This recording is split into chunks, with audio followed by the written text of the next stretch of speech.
Hi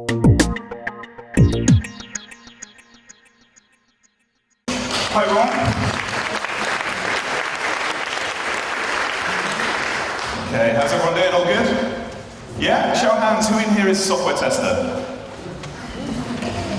Almost all of you, cool. I'm going to make it really hard for the cameraman today because I'm going to be all over the place, okay? So, I'm going to tell you a little story about how I got started in thriving in my career, okay?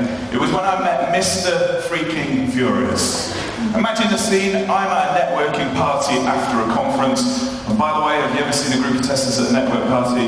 It's awkward, okay? And I'm stood there minding my own business, and Mr. Freaking Furious thinks I look too happy. So he comes over to me, and he literally pins me against the wall, and he rants and raves and vents about how angry he is as a software tester.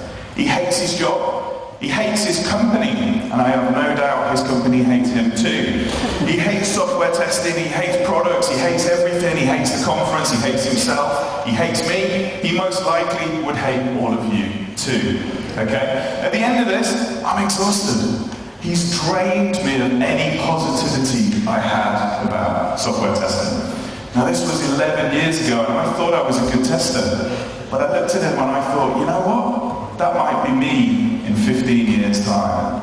And I don't want to be like that. So I left that conference and I wrote my name on a sheet of paper and I listed all of the things that I wanted to do in my career as how to thrive so I didn't end up as Mr. Freaking Furious.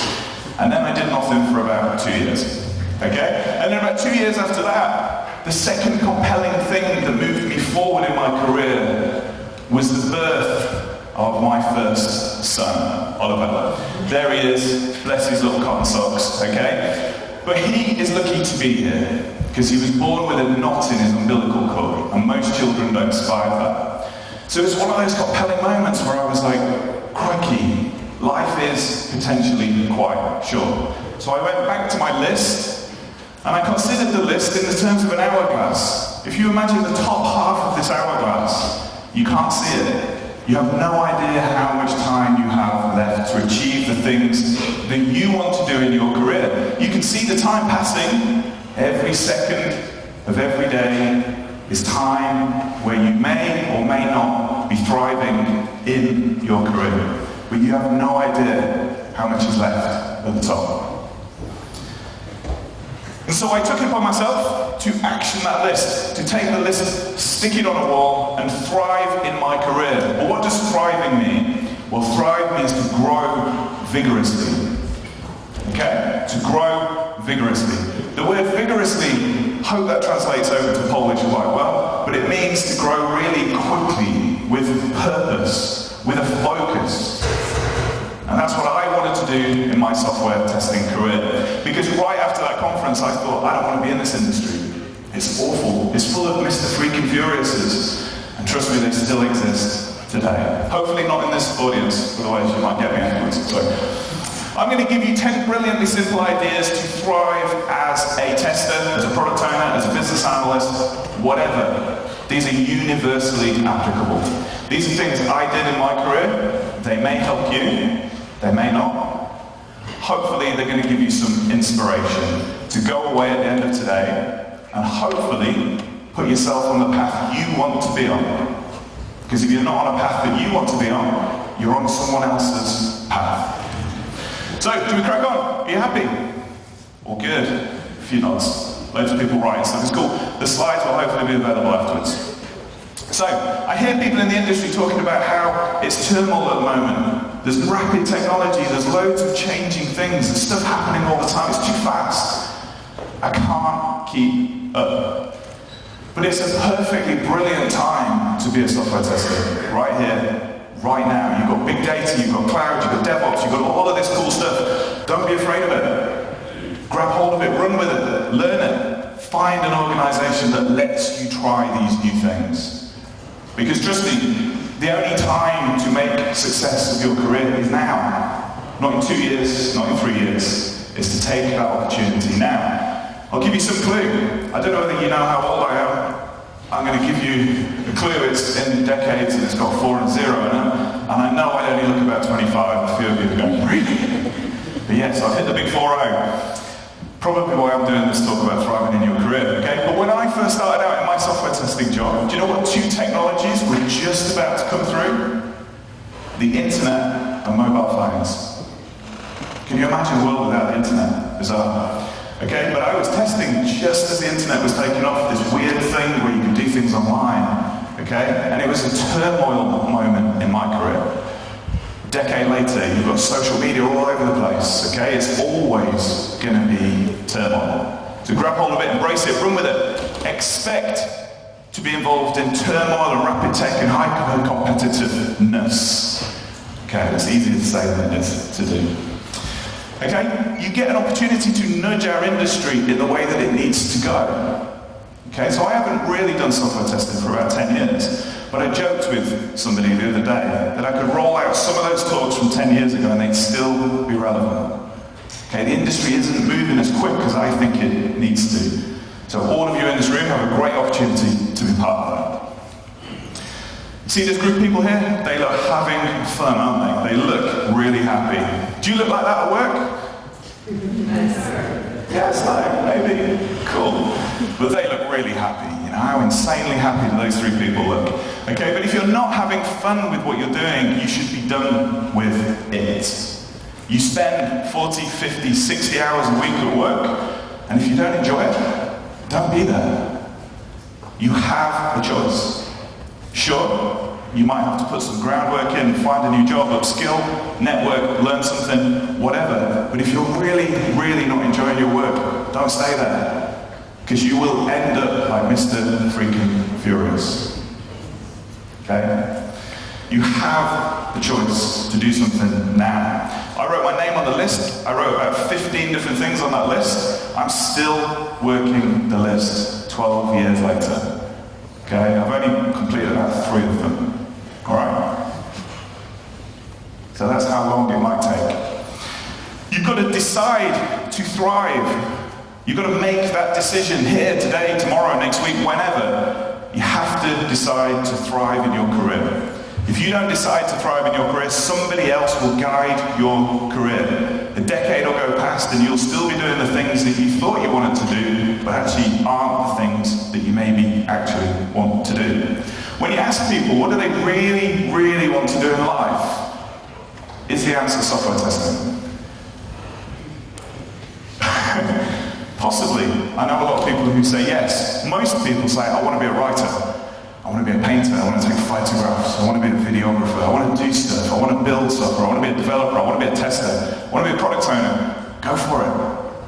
What's stopping you? Nothing. Trust me, take it from someone who's entered the 40 zone. Do it now. I left it till I was 30 before I started thriving. What would I be doing now? What could I be doing? What contribution could I make to the world if I'd have done this when I was 15, 16, 17, 20, 25? I had a good time during my 20s, so I can't complain. Trade your freedoms wisely. So when you join an organization, you hand over freedoms. Some of those freedoms are things such as you don't get to stay in bed all day. You have to go to work. Okay? You have to abide by some of the rules, some of the norms, some of the processes that organization has. Some organizations take away a lot of your freedoms when you go to work. You're not allowed to use the internet. You have to work 9 till 6. You're only allowed half an hour for lunch, whatever. Some companies are more relaxed. You can wear shorts to work. You can work when you want. You can work remotely. Okay? Your job in life is to find an organization that has the right balance of freedoms.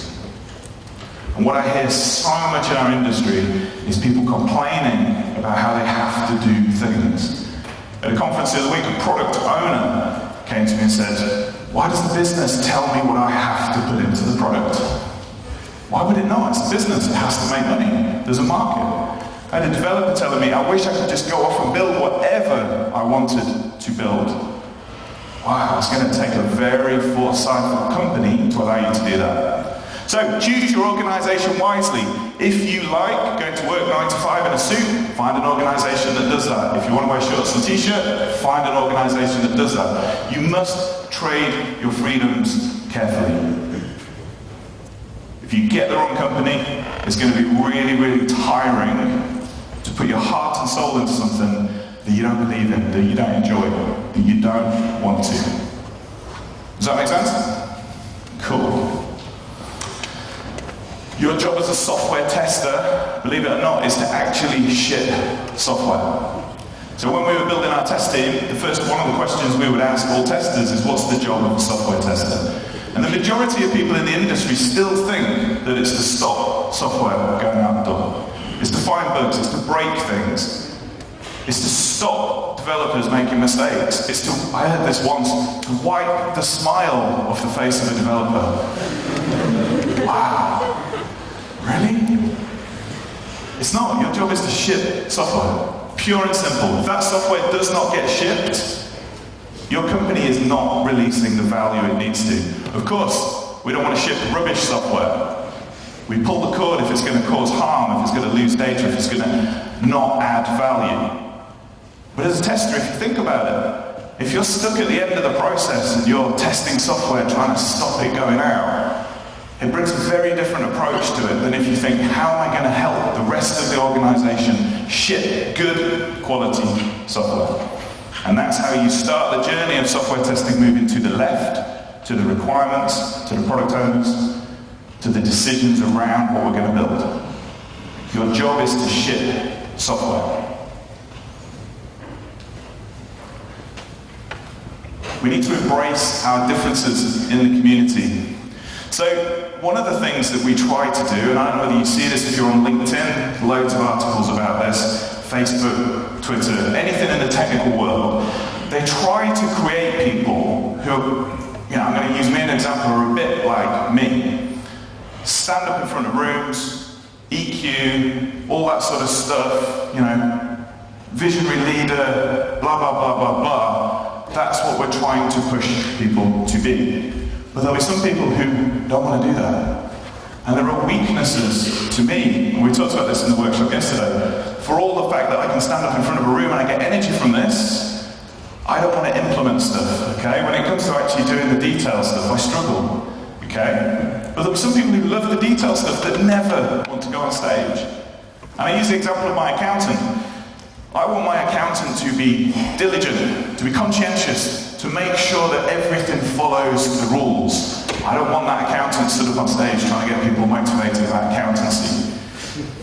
Okay? But we try to force people into that. And if you're a manager building a team, you must embrace the fact that people are very, very different. And your job is to find what they're good at, discover what they enjoy, and put them to work in the right places for them to thrive. And if you're trying to thrive in your career, it pays to understand how you like to work. What do you want to do? What's your motivations? What are you good at? What do you enjoy in your career? And then find a company that's going to let you thrive. Show of hands, who in here has spent any time in their career doing something that they're really not very good at, shouldn't be doing? I have. A lot of people. And it's tiring, soul-destroying to have to do that. We must embrace all of these differences. Okay? Some people are good communicators, some people aren't. Some people want to do test automation, some people don't. When I go into an organization, was that wobbling around then? It was my eyesight. Didn't have that much to drink last night. When I go into an organization to help with testers, what are the things that you always see? Every single organization, it's every single one of those software testers is learning to do test automation. Do you see the same thing in your organization? People who should know nowhere near code, people who will never, ever learn how to code are trying to learn to code. Because the industry's saying, you must become a test automation engineer. That's how you go through your journey as a tester. It's nonsense. I don't write code. I've had a very successful career, hopefully. I'm here to say, you don't have to learn to code. If you enjoy it, do it. If you don't, find a different route to add value to your organization. Find what you're good at, exploit that, minimize your weaknesses. Okay? Is that all good? Cool. I've got a big timer down here, and I think it's moving slower than reality. You know, when you look at the time, you think, really, I've got that long left? Okay. Mistakes are an opportunity to learn. So I've made loads of mistakes. I joined an organisation once. I went for an interview. It was in the defence industry. And in the defence industry in the UK, you have to go through all this security clearance, and it takes a long time. I've been to Russia and I've been to the Ukraine. That was a red flag, and it started this whole process. It took 6 months.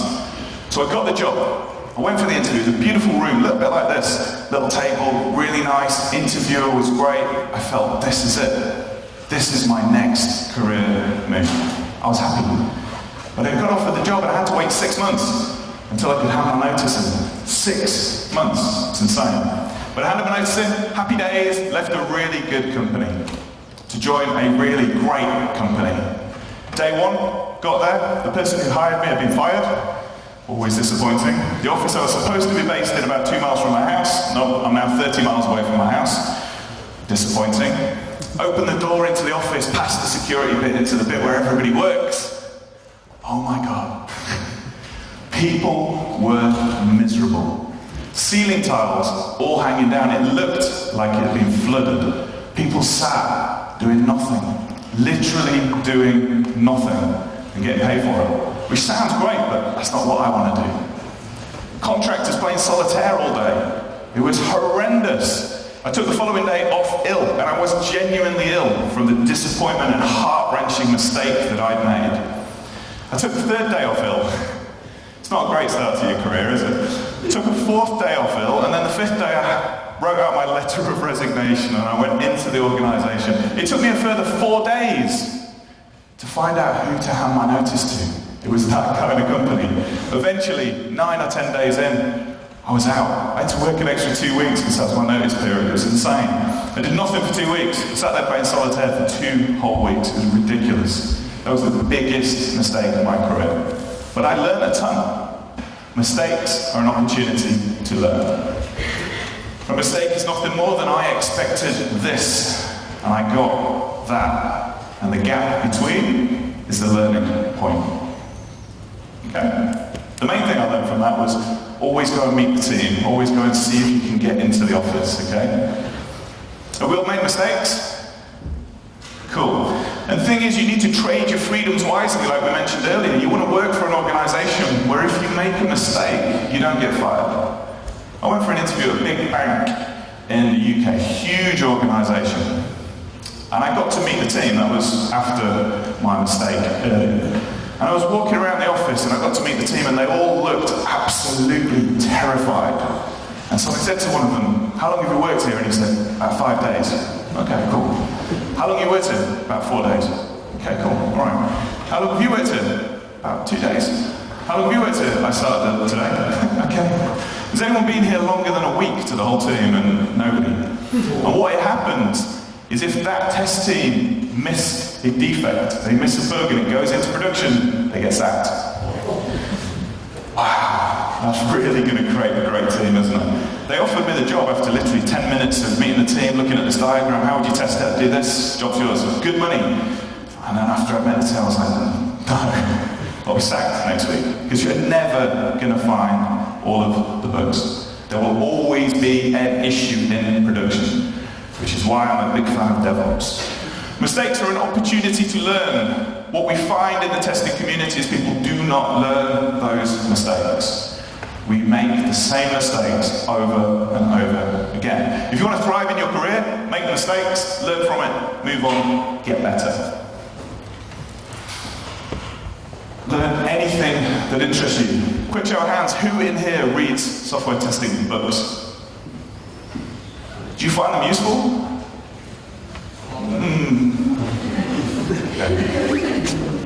Now, there are a few software testing books that are really good. I've written a few. No, I'm only joking. Okay? I don't read software testing books. Never did. Okay? I don't read management books. Never really did. Okay? Because they're often full of people with very strong opinions about how they succeeded in what they did. But you're not them. You're different. You can read them, learn from them, sure. The best books to read, the best content to consume is that from different industries that are having major success. So I read books about marketing, I read books about social media. I read books about how engineering companies build big things. I read books about how teachers teach. You don't want to read what a software tester thinks about how to teach people. You want to read what a professional teacher is telling you about how to teach things. Okay? So go away from here. By all means, go and read software testing books. But I would encourage you to just wander around a library or a bookstore and just grab books that interests you. Again, in our community, we try to push people through their journey of software tester to senior tester to test manager, or to automation engineer, or to an SDET, or to a performance test engineer. But your career is unlikely to be made up of a linear path that's so easy to describe. If you want to have a thriving career, you'll be all over the place. Learn the skills that you need for the things that you're interested in. Because if you get really good at something you're interested in, you will find an opportunity to put that into practice with a company, I guarantee it.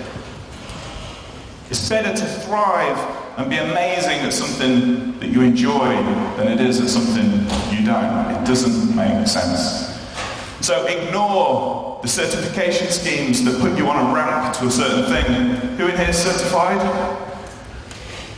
Oh, what we found in Poland, actually, every time I come to Poland and I talk about certification, it has a real undertone of, ooh. In the UK, it's like, yes, let's certify everybody. And when you're hiring lots of testers, I can guarantee you there is absolutely zero correlation between a tester who has a certification and their ability. Okay, there are very capable testers with no certifications, and there are awful, awful testers with every certification you can describe. What separates the two is that one of them takes their learning seriously. And learning is about information in action, that's knowledge. That's what we look for. And I can guarantee you, if you keep learning, you will have a very bright future in this industry. Step outside of your job description. So, when we build teams, we hire testers. And the tester comes in, and we draw a frame around them, and we say, you're a tester. Does everyone here have a job description? Yeah. You're a developer, I'm a tester, you're a scrum master, you're a product owner. But when you're growing teams, when you're in an industry that's thriving, you don't need people who sit within their job descriptions neatly, because most of the problems when you're growing a business exist between job roles. It's not quite a developer's problem, it's not quite a tester's problem, it's somewhere in between. And what we look for are testers to go, you know what? Nobody's owning this problem, so I will own this problem. And in doing so, you have a very positive effect on your career. Your job ability widens. You grow as you pick up new challenges and problems. Yes, you will step on people's toes. Yes, you will make mistakes. But that's how you grow. The most effective people in the organizations I've been in are really hard to describe in a job interview, in a job description, in a job framework. You can't describe what they do. So I will encourage you to draw a frame around yourself, but don't be constrained by it. Step outside. Do other stuff. Is everyone familiar with a T-shaped employee? Quite a few people. They're a specialist. You imagine a capital letter T. They're a specialist in what they do, but they have a breadth of skills that allows them to interact with different bits of the business. That's what you should aim for. I'm a specialist in testing, but I'm really good at teaching, coaching, mentoring, managing, whatever. Okay?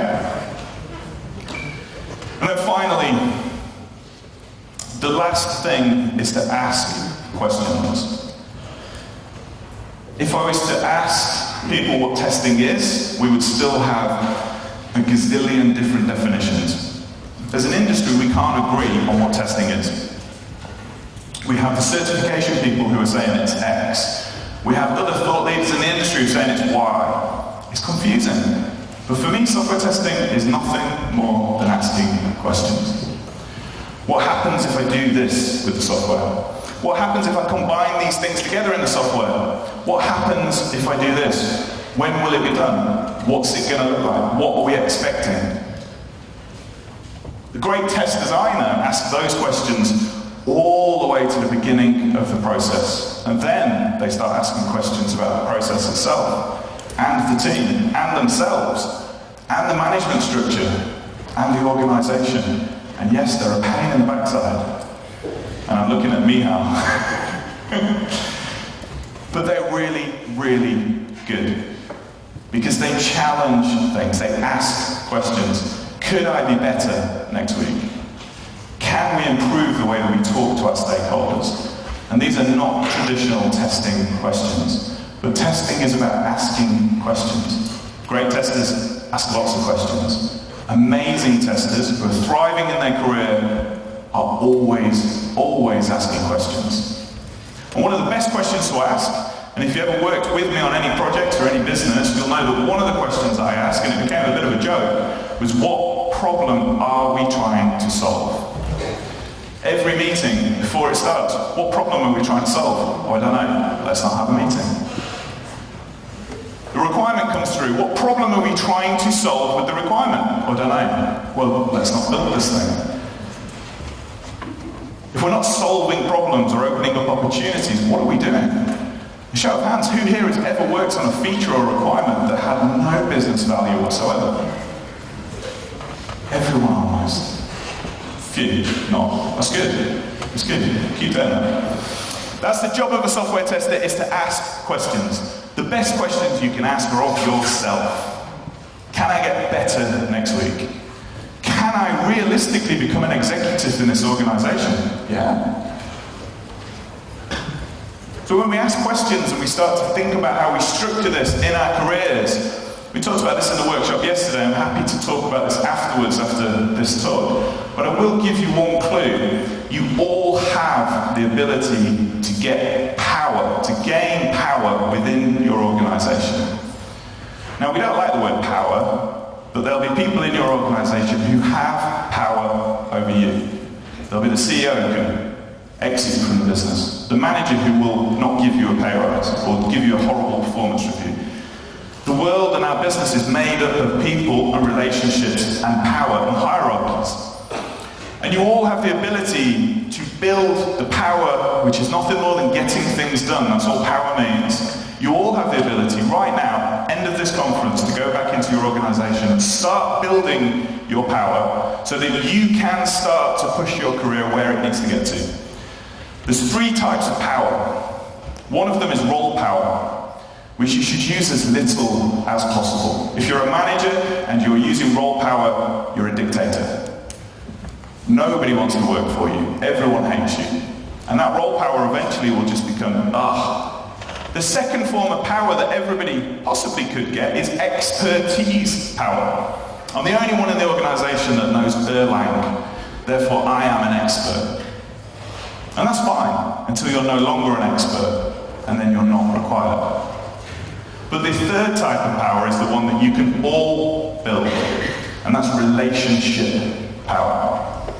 Organizations work on relationships. You have the ability to build relationships with everybody in your organization. Go and talk to them. Ask them questions. Ask them how you can help them. If you want to become an executive, find a manager or an executive or somebody somewhere who can vouch for you if you ever put your name forward for the role. Because you've helped them, you've built a relationship with them, and you build relationships one-to-one, you don't build them with groups. If you want to progress your career, you must build relationships. You're at an event here, opportunity to build relationships with other people in the community here in Poland, or other people who go, you know what, that guy was awesome, what a really nice chap, loved him, brilliant, great skills, I'm looking for somebody who fits the bill, he's going to get a call from me. That's how you get jobs, it's how you progress through your career, and everybody has the ability to build relationship power. And I would encourage you to go away, ask questions, how can I help that manager? How can I help myself? How can I promote what I'm doing? How can I solve these difficult business problems? That is how you thrive in your career. So, just to wrap up, 10 brilliantly simple, I hope, ideas on how to thrive in your career. Number one, the time is now, don't wait. There's never going to be a great time to start your journey, just do it now. From here, write your name on a piece of paper and write a list of stuff you want to get done in your life and start cracking on. Have fun with it. If you're not enjoying it, don't do it. If you're not having fun with it, be done with it. Decide to thrive. You have to make a decision, because if you don't, someone else will direct your career for you. You might be happy with that. Trade your freedoms wisely. Join organizations where you get the freedom you like and enjoy. It's why we all enjoy working for different industries. You've got to ship software. If you're not shipping software, there's no value. You can't align what you do with business value. And that's going to be very hard for you to articulate how valuable you are. Embrace our differences. We're all very different. Let's not try and push people into the same mold. Learn from your mistakes. Learn anything that interests you. Step outside of your job role. And last one, ask questions. And with that, and with 8 minutes apparently left to go, I'm going to hand over, hopefully, for some questions. Thank you.